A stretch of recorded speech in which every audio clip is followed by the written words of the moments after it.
Merci Jésus. Nous continuons donc à étudier notre thème intitulé l'oppression des esprits. Et aujourd'hui, nous parlerons du troisième chapitre intitulé Comment se délivrer et se protéger de l'oppression des esprits. Comment se délivrer et se protéger de l'oppression des esprits. Bien-aimés, pour se protéger et se délivrer de l'oppression des esprits, il faut avoir la crainte de Dieu. En d'autres termes, il faut être rempli du Saint-Esprit. Et cela parce que le Saint-Esprit est celui qui nous délivre et qui nous protège de l'oppression et de ses conséquences. Donc lorsque nous voulons être délivrés de l'oppression, lorsque nous voulons être protégés de l'oppression, il nous faut avoir la crainte de Dieu. En d'autres termes, cela veut dire qu'il faut que nous soyons remplis du Saint-Esprit. Bien-aimés, qu'est-ce qu'on appelle être rempli du Saint-Esprit? Effectivement, c'est ce que j'ai dit en amont. C'est la crainte de Dieu qui montre qu'on est rempli du Saint-Esprit. Alléluia. Quand tu as la crainte de Dieu, c'est que tu es rempli du Saint-Esprit. Je vais essayer d'expliquer un peu plus clair au monde ce que c'est que la crainte de Dieu. La crainte de Dieu commence par l'obéissance à Dieu. Tu obéis à Dieu. Tu te sanctifies. Tu pratiques la justice, l'amour, la fidélité, l'intégrité. Bref, il faut que tu aies les fruits de l'esprit. Il faut que tu aies les fruits de l'esprit et les fruits de la lumière. Si tu as ces fruits et que tu les manifestes, alors tu es un chrétien qui a la crainte de Dieu. Donc l'obéissance est la crainte de Dieu. Mais l'obéissance est détaillée dans ce que la Bible appelle les fruits de l'esprit, dans le livre de Galates, n'est-ce pas? Dans le livre de Galates, chapitre 5, au verset 20, à partir du verset 22, la Bible dit, mais le fruit de l'esprit est l'amour, la joie, la patience, la bonté, la bienveillance, la fidélité, la douceur, la maîtrise de soi. La loi n'est pas contre de telles choses. Ceux qui sont au Christ Jésus ont crucifié la chair avec ses passions et ses désirs. Si nous vivons par l'Esprit, marchons aussi par l'Esprit, ne devenons pas vaniteux en nous provoquant les uns les autres, en nous portant envie les uns les autres. Alléluia. À partir du verset 22 jusqu'au verset 26. Mais il y a une partie qui tient mon attention, qui dit ici, ceux qui, dans le verset 24, ceux qui sont en Christ Jésus ont crucifié la chair et avec ses passions et ses désirs.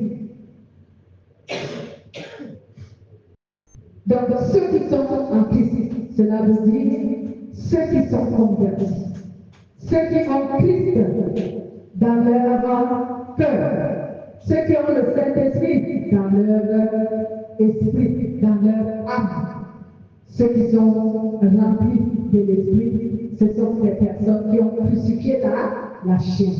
Crucifier la chair, c'est ce que l'un des versets de Jean, chapitre 12, au verset 24, nous dit souvent que si produit pas de fruits. Mais s'il meurt, il va produire les fruits en abondance.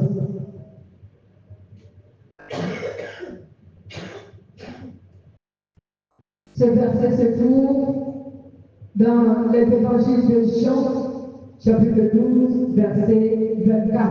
En vérité, je vous le dis, si le grain de blé ne tombe en terre et ne meurt, il est resté seul. Mais s'il meurt, il portera beaucoup de fruits. Donc, quand tu es en Christ, si tu ne meurs pas, mourir veut dire renoncement de soi. Tu renonces à tout et tu suis, tu marches dans la volonté de Jésus-Christ. Mourir qui veut dire se sanctifier. Mourir qui veut dire obéir à Dieu. Être saint, vivre la sainteté. D'autres personnes utilisent les expressions comme vivre la parole de Dieu. Donc, si un grain ne tombe à terre et ne meurt, il reste seul. Rester seul veut dire que tu ne changeras pas. Quand la Bible dit tu restes seul, c'est que tu ne changeras pas. C'est comme le Saint-Esprit a utilisé une autre expression dimanche dernier, que si tu n'as pas le Saint-Esprit, tu es vide. Donc, cela veut dire que tu es seul. Tu n'as pas la compagnie de Dieu avec toi parce que Dieu n'habite pas en toi. Donc, si tu ne meurs pas, si tu ne renonces pas à toi, si tu ne te dépouilles pas, si tu ne te laisses pas ta vie d'auto-toi, alors tu resteras toujours seul et tu ne changeras pas. Mais si tu meurs, alors tu seras transformé. Dans cette transformation, tu croîtras et tu produiras les fruits qui sont agréables à Dieu, au monde, et qui ces fruits-là te seront bénéfiques. Amen. Regardez quand un être humain est transformé à la lumière de la parole de Dieu, il devient agréable, facile à vivre. Alléluia. Parce qu'il devient humble, docile, attentionné, il a toutes les vertus que nous voulons et que les hommes recherchent auprès des autres. Amen. Donc, pour se délivrer et se protéger de l'oppression des esprits, il faut avoir la crainte de Dieu. En d'autres termes, il faut que tu sois rempli du Saint-Esprit.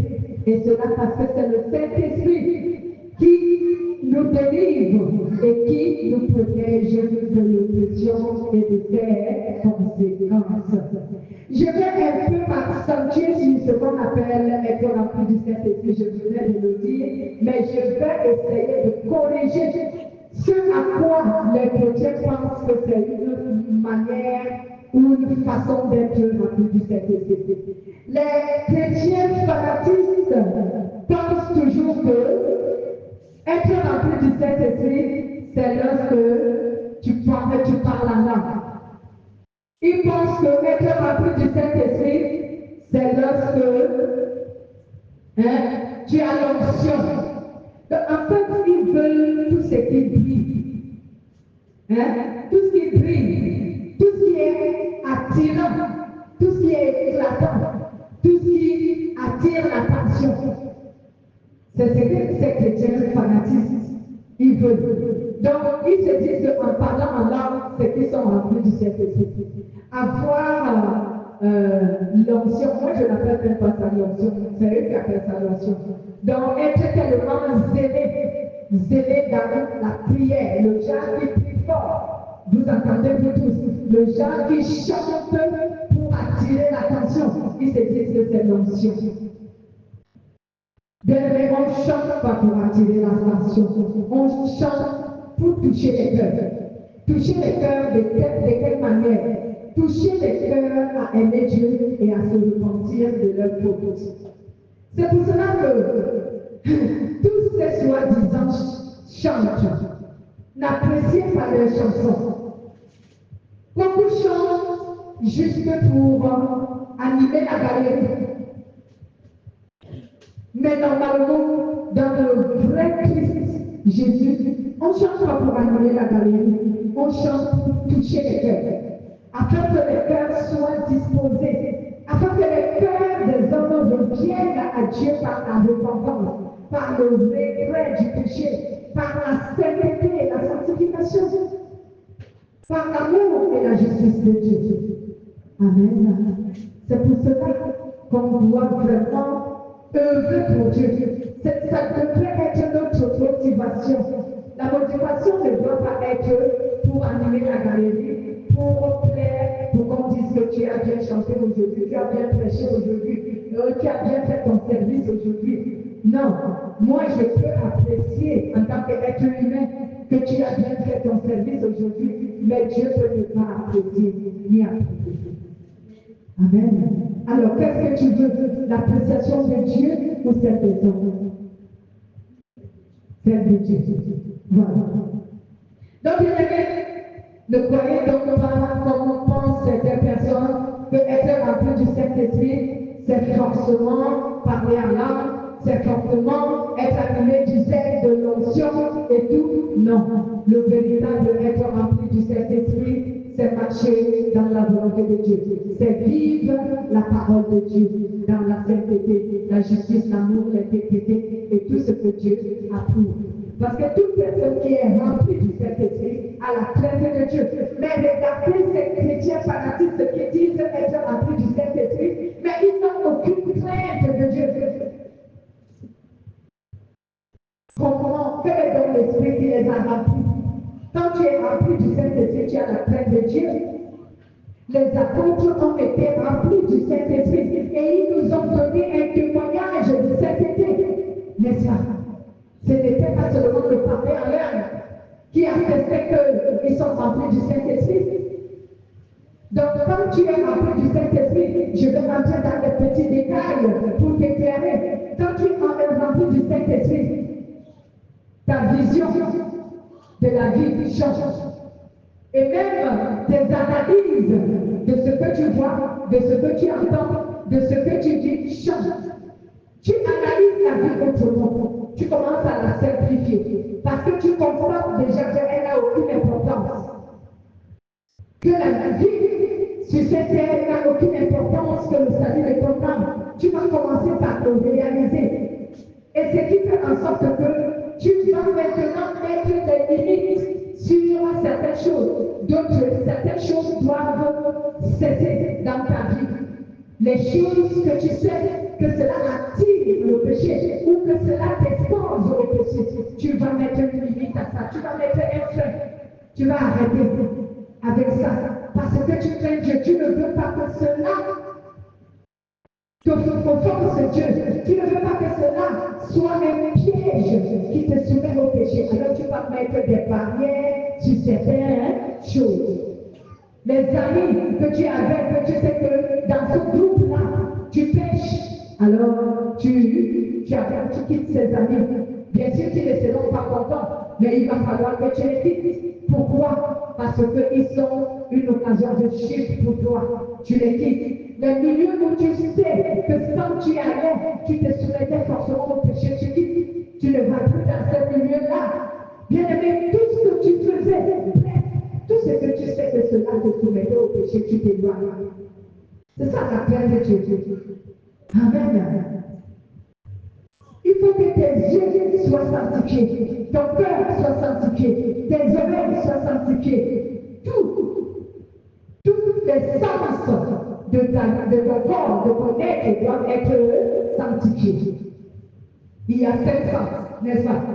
Les 7 sens doivent être sanctifiés. Ta bouche, donc la langue, les yeux, les oreilles, même ce que tu humes, parce que c'est un parfum de bonne odeur que tu dois humer.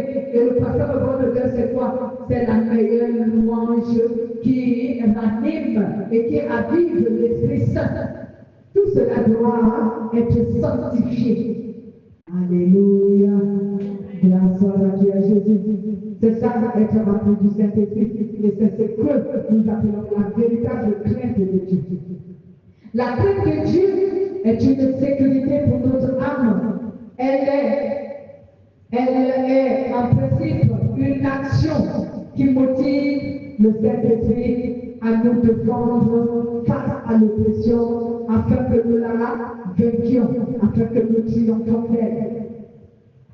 Donc, bien aimé, la crainte de Dieu est une sécurité pour notre âme, parce qu'elle protège notre âme. Je venais de le dire, que lorsque tu es rempli du Saint-Esprit, lorsque tu as la crainte de Dieu, tu t'éloignes de tout ce qui t'introduit au péché. Tu t'éloignes. Tout ce qui t'influence au péché, tu t'éloignes de cela. Oui, bien aimé. La crainte de Dieu est en principe une action qui motive le Saint-Esprit à nous défendre face à l'oppression afin que nous triomphons de cette oppression. Donc c'est lorsque tu as la crainte de Dieu que tu peux triompher de l'oppression. Parce que le Saint-Esprit est motivé par la crainte de Dieu à œuvrer en toi afin de t'amener à vaincre l'oppression. Amen. Oui, bien aimé, c'est par la crainte de Dieu que nous soumettons le contrôle de notre cœur, de notre vie au Saint-Esprit et que nous lui permettons de diriger notre vie en toute vérité et liberté. Donc c'est par la crainte de Dieu que nous montrons que nous avons soumis notre cœur et notre vie au Saint-Esprit. C'est par la crainte de Dieu que nous montrons que notre vie est au contrôle du Saint-Esprit, ou alors que le Saint-Esprit contrôle notre vie et dirige notre vie.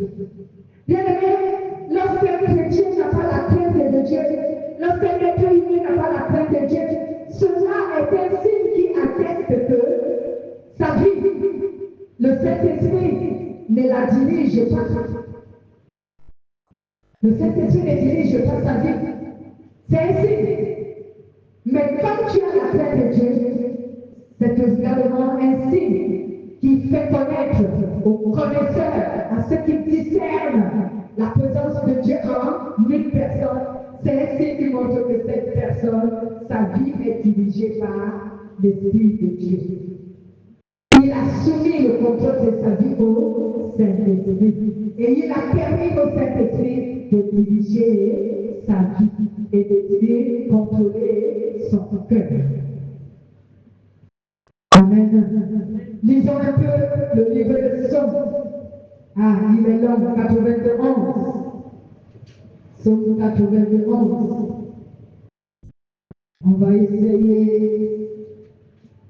Vous êtes à la page, je fais la lecture. Allons-y, la parole nous dit ceci. Celui qui habite sous l'abri du Très-Haut repose à l'ombre du Tout-Puissant.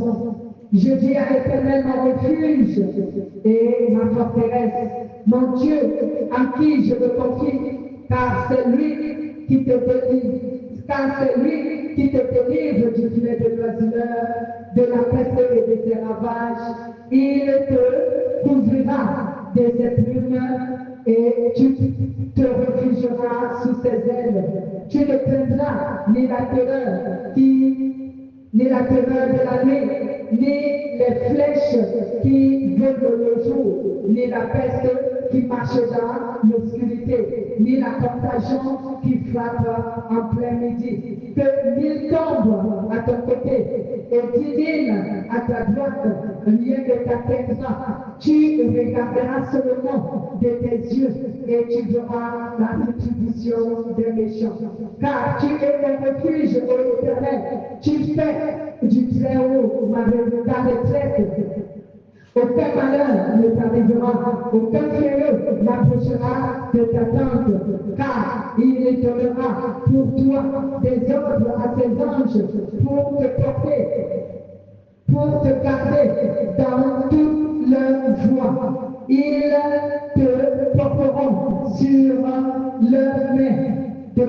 ton pied ne heurte contre une pierre. Tu marcheras sur le lion et sur la vipère. Tu fouleras le lionceau et le dragon. Puisqu'il s'attache à moi, je le ferai échapper. Je le protégerai. Puisqu'il connaît mon nom, il m'invoquera et je lui répondrai. Je serai moi-même avec lui dans la détresse. Je le délivrerai, je le glorifierai, je le ferai, je le rassasierai de longs jours et je lui ferai contempler mon salut. Alléluia. Vous avez entendu la protection qu'un chrétien, un être humain qui a la crainte de Dieu peut avoir. Bien-aimé, la crainte de Dieu te donne la sécurité parce qu'elle te protège. Au moyen de la puissance manifestée du Saint-Esprit aux hommes en ta faveur, tu es protégé. Alléluia. Donc la crainte de Dieu est donc ce qui nous libère de toute oppression. Parce que le Saint-Esprit a la motivation d'œuvrer pour nous protéger et nous délivrer de l'oppression. Mais si tu n'as pas la crainte de Dieu, qu'est-ce qui motive le Saint-Esprit à te protéger ou à te délivrer? Bien-aimé, la Bible dit telle fois dans Ésaïe chapitre 59 que ce sont vos péchés qui mettent une barrière entre vous et moi et qui empêchent que ma main vienne jusqu'à vous secourir.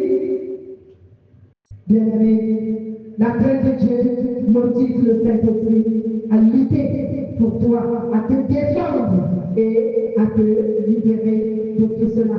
C'est pour cela que le livre de Jacques, chapitre 4, verset 7 dit: soumettez-vous donc à Dieu, résistez au diable et il fuira loin de vous.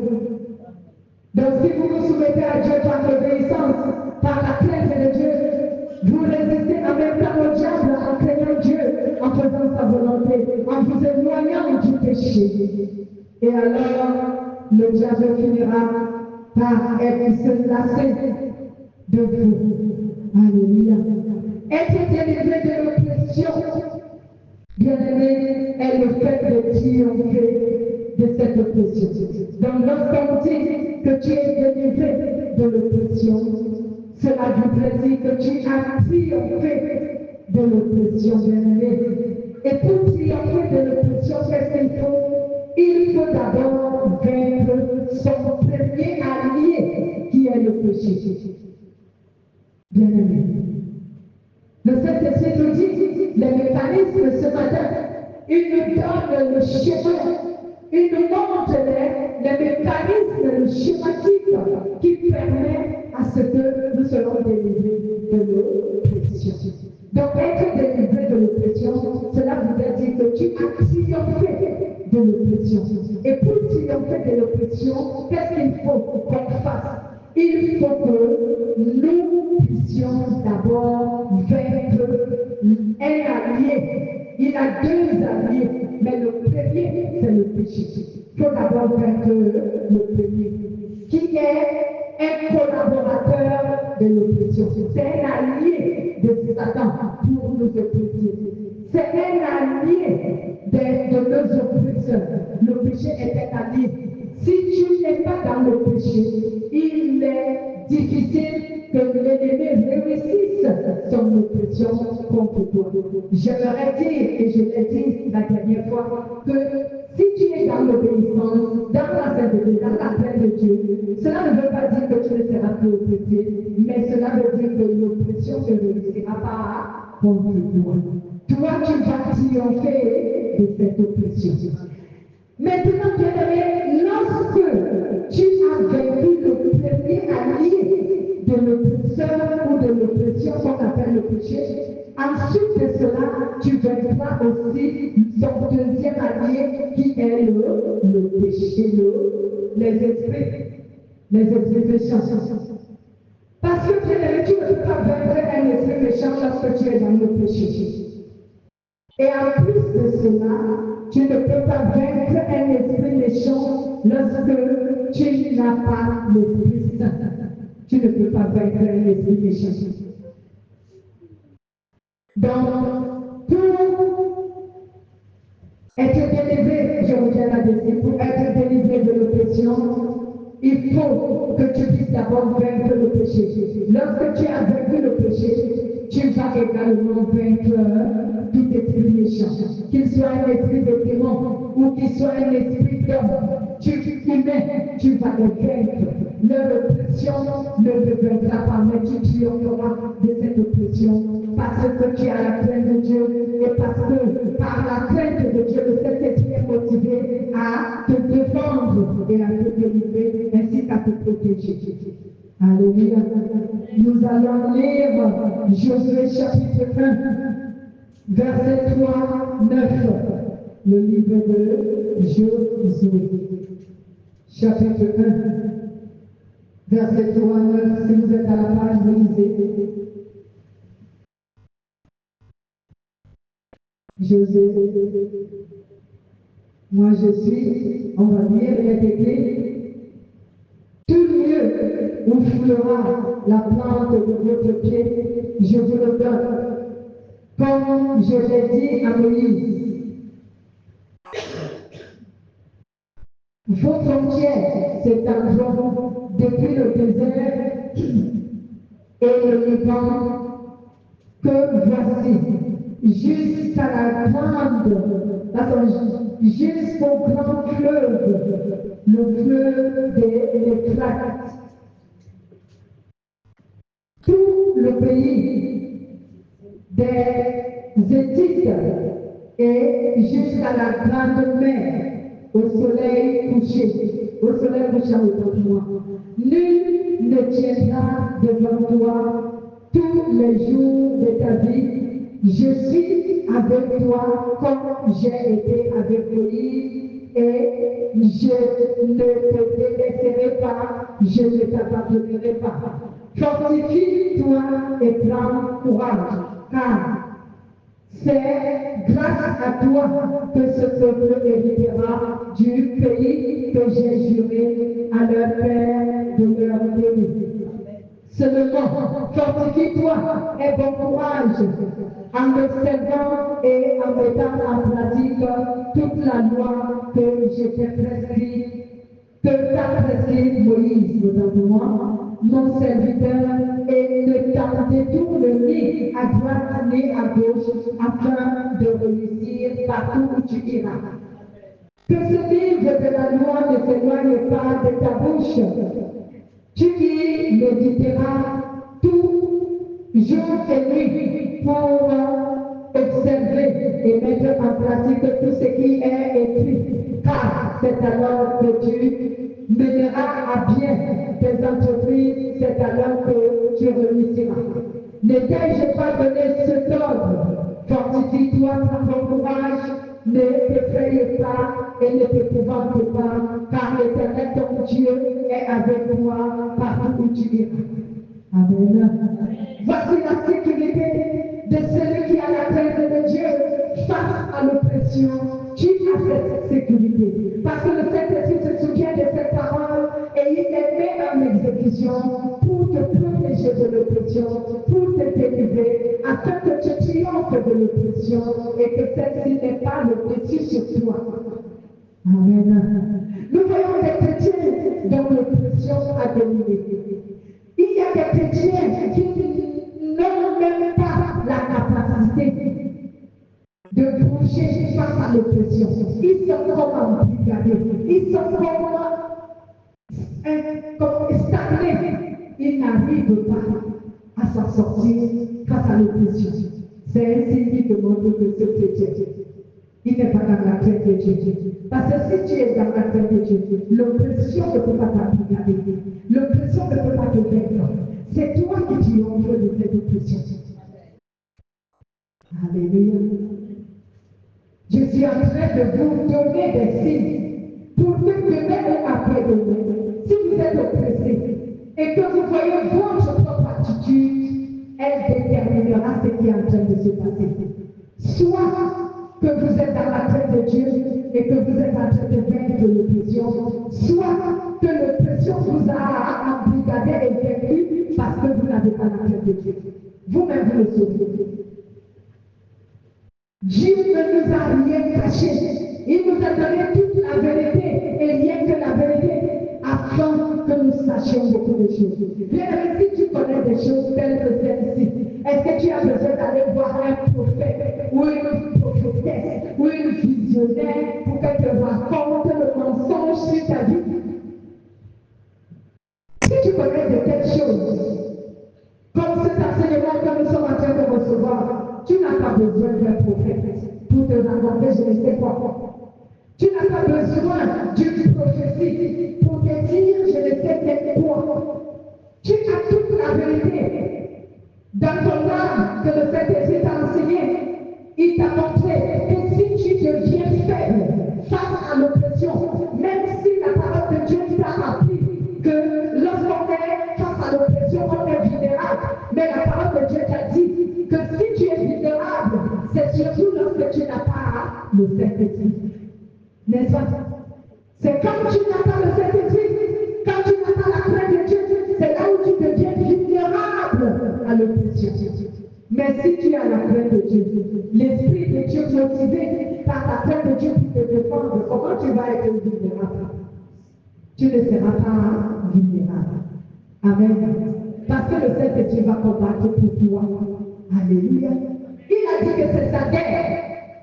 Quelle est la guerre que Dieu mène pour toi et moi, pour ceux qui l'invoquent? C'est lui qui combat les esprits pour toi. Bien-aimé, je vais te signaler une chose. Même si l'apôtre Paul a dit dans le livre d'Éphésiens chapitre 6, à partir du verset 12 jusqu'à un certain verset, je crois, où c'est au verset, à partir du verset 10 jusqu'au verset 13. Même si l'apôtre Paul a dit que ce à quoi nous devons lutter et combattre, ce n'est ni la chair ni le sang, mais les principautés, les dominations. Il n'est pas dit qu'il faut que tu ailles combattre les démons. Alléluia. Cette guerre est pour Dieu. Nous avons appris que l'oppression des esprits est un conflit entre Dieu et Satan. Est-ce qu'on a dit que c'est un conflit entre toi et Satan? L'histoire où vous vous engagez à une bataille, à une guerre que Dieu ne vous a pas ordonné de faire. Vous allez combattre les démons. Vous allez combattre je ne sais quoi. Dieu t'a dit, la seule guerre que tu dois mener, c'est contre ton vieil homme. Cela veut dire contre le péché. C'est cette guerre que Dieu t'autorise en tant qu'être humain à mener. La guerre que l'être humain, je vais répéter cela, la guerre que nous les êtres humains, en particulier les chrétiens, nous devons mener, ce qui nous a été permis de mener comme guerre, c'est lutter contre notre vieil homme. Cela veut dire lutter contre le péché. C'est ce que Dieu nous a donné comme ordre. Maintenant, la guerre qui consiste, Satan et les esprits, cela est la guerre que Dieu lui-même doit mener pour toi et moi. C'est lui qui combat pour nous. Amen. Donc, si tu as mal compris, tu as mal interprété ce chapitre et ce récit que l'apôtre Paul a dit lorsqu'il a dit aux autres, fortifiez-vous dans le Seigneur et par la force souveraine, revêtez-vous de toutes les armes de Dieu afin de pouvoir tenir ferme contre les manœuvres du diable. Est-ce que vous comprenez? Les gens ont souvent oublié le verset 11. Il dit, je vais répéter le verset 11. Revêtez-vous de toutes les armes de Dieu afin de pouvoir tenir ferme contre les manœuvres du diable. Est-ce qu'on a dit de tenir ferme contre les démons ou contre Satan? Il a dit contre les manœuvres.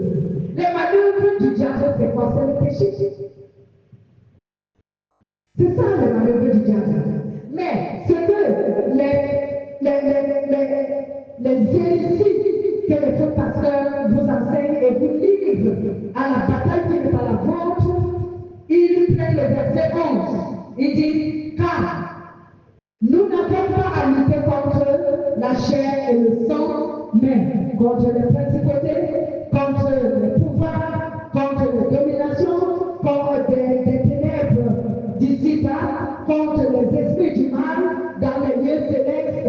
Bien-aimé, dis-moi, est-ce que tu peux lutter contre les esprits méchants? Montre-moi ta victoire contre les esprits méchants. En luttant de la manière qu'on vous enseigne. Vous luttez en faisant quoi? En faisant des prières agressives. Donc tu vas provoquer les démons. Est-ce que tu connais même d'abord le démon qui est contre toi? Tu connais son nom? Non. Est-ce que tu connais son rang? Non. Est-ce que tu connais sa classe? Non. Est-ce que tu connais son pouvoir? Non. Mais tu parles en guerre contre quelqu'un que tu ne connais pas. Est-ce que vous réfléchissez, bien-aimé? Amen. Donc tu pars à une guerre aveuglement. Tu ne sais même pas quelle arme utiliser contre lui puisque tu ne connais même pas. Tu ne connais pas ton ennemi. Tu ne connais pas qui il est. Mais toi tu te livres en guerre contre quelqu'un que tu ne connais pas. Bien-aimé. Ici, lorsque on parle de toutes les armes du Dieu, nous les connaissons. L'apôtre et Paul les a cités. Il a dit ici, je vais continuer à lire avant de vous donner encore une explication. Je viens au verset 13. Il dit, c'est pourquoi prenez toutes les armes de Dieu afin de pouvoir résister dans le mauvais jour et tenir ferme après avoir tout surmonté. Tenez donc ferme. Ayez à vos mains la ceinture pour vérité. Ayez à vos mains la ceinture pour vérité. Vous savez ce que c'est qu'une ceinture? Nous avons appris cela. La ceinture, c'est la vérité. Et la vérité, c'est quoi? C'est la parole. Amen. Donc il faut que tu aies quoi? La connaissance de la parole de Dieu. Suivons dans les armes. Il dit, et le verset coup de la cuirasse de la justice. La cuirasse de la justice, c'est quoi? Cela veut dire, sois rempli de l'amour pour ton prochain. Voilà, on continue. Il dit, mettez pour vos chaussures à vos pieds les ailes que donne l'évangile de la paix. L'évangile de la paix, c'est quoi? C'est que tu dois servir Dieu en faisant quoi? Par ta conduite sainte, par ta conduite qui est agréable à Dieu, tu dois pousser les gens à se convertir aussi en Jésus-Christ. Il dit, prenez en toutes circonstances le bouclier de la foi, avec lequel vous pourrez éteindre tous les traits enflammés de l'ennemi. Le bouclier de la foi, c'est quoi? C'est qu'il faut que tu aies une foi vivante. Ta foi doit rester vivante. Ta foi pour Dieu doit rester vivante. Après, il dit, prenez aussi le casque du salut et l'épée du Saint-Esprit, qui est la parole de Dieu. Le casque du salut, c'est quoi? Donc, il faut que tu sois revêtu de la crainte de Dieu, qui protège ton esprit. C'est le casque du salut. Le casque du salut fait référence à l'obéissance, fait référence à la crainte de Dieu, parce que cela protège ton esprit. Et l'épée qui est toujours la parole. Alléluia. Donc voici les armes. Avec ces armes, tu peux lutter contre les manœuvres du diable. Donc ce ne sont pas des prières agressives qui vont te délivrer de l'oppression. Amen. Ce ne sont pas des provocations que tu vas provoquer des démons, les sorciers, Satan. Tu ne connais même pas leur degré de pouvoir. Comme je disais, tu ne connais pas la place de ce démon. Tu ne connais même pas son nom, tu ne connais même pas. Mais lorsque tu demeures dans l'obéissance, alors tu paralyses tous les œuvres et les manœuvres et les pouvoirs du diable. Alléluia. Ce que nous sommes permis de détruire, c'est les manœuvres du diable que nous sommes permis de détruire. Comme par exemple, lorsque nous prions, comme ce matin, nous avons prié que toute parole, toute forme d'incantation qui a été faite sur nos vies, sur notre esprit, contre nos vies, que cette forme d'incantation soit paralysée par la puissance du nom de Jésus-Christ. C'est ce que Dieu t'autorise à faire. Mais ne va pas, par exemple, comme quelqu'un avait chanté, je vais dans le camp de l'ennemi pour arracher ce que Satan m'a volé. Ne va jamais dans le camp de Satan pour vouloir arracher ce qu'il t'a volé, parce que tu ne vas pas revenir. Tu vas mourir, tu ne vas pas revenir. Parce que c'est ce que font les chrétiens. Ils vont soi-disant dans le camp de Satan pour récupérer ce que Satan les a volé. D'ailleurs, il t'a volé quoi? Tu ne lui as donné pas ton péché. Tu lui as donné accès à tout ce qu'il pouvait prendre dans ta vie. Il n'a rien volé. C'est toi qui lui as donné cela avec ton péché. Amen. Donc déjà même tu ne connais même pas le chemin qui mène à Satan. Donc tu vas aller arracher où? Comment tu pars? Tu veux mourir? C'est pour cela que les faux pasteurs meurent tous les jours. C'est pour cela que les chrétiens fanatiques meurent. Parce qu'ils s'engagent à une guerre qui n'est pas la leur.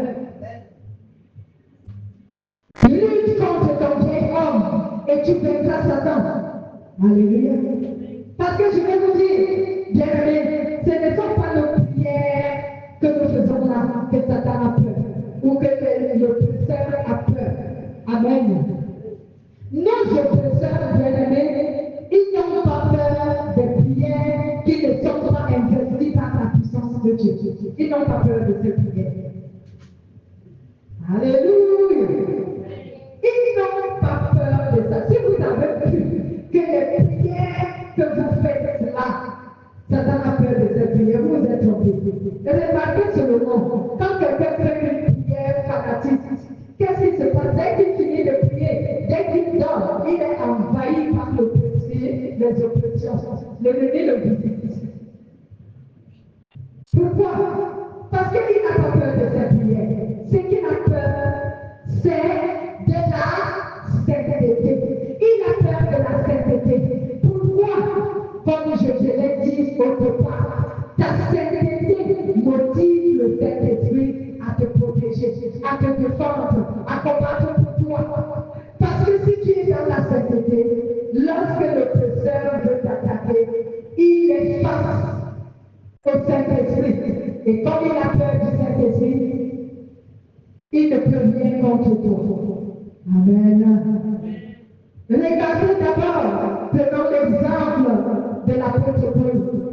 Lorsque l'apôtre Paul allait sur le chemin de Damas pour oppresser les chrétiens, il a rencontré qui en chemin?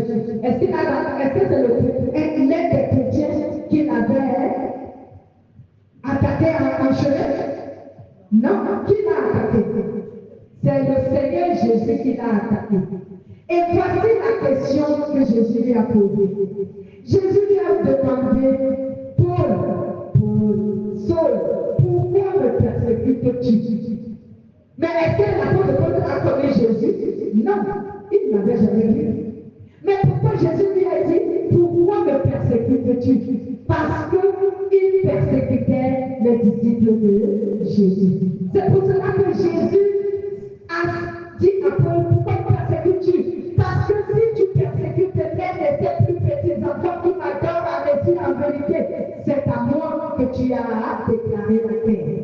Et quelqu'un dit Amen. Alléluia. Si tu attaques l'un de ces plus petits qui m'adorent, c'est à moi que tu déclares la guerre. Alors je vais me lever contre toi. Amen. Aucun chrétien, aucun apôtre n'a rencontré Paul en route et l'a adressé, mais c'est le Christ lui-même qui l'a adressé en lui disant arrête de me persécuter. Ça m'est assez. Tu as trop fait, maintenant tu t'arrêtes. Alléluia.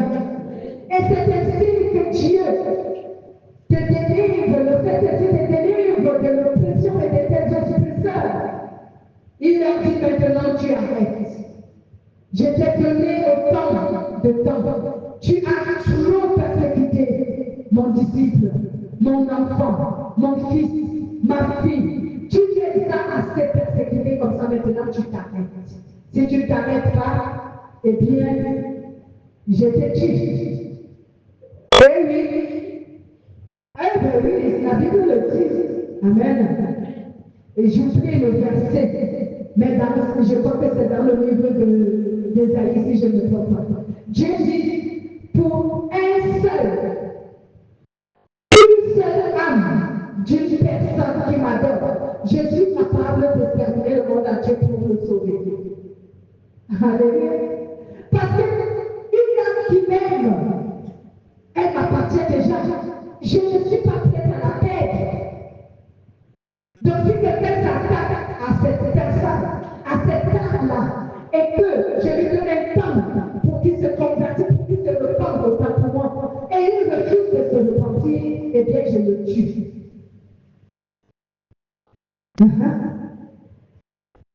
Même, je vais vous donner cette explication en plusieurs formes.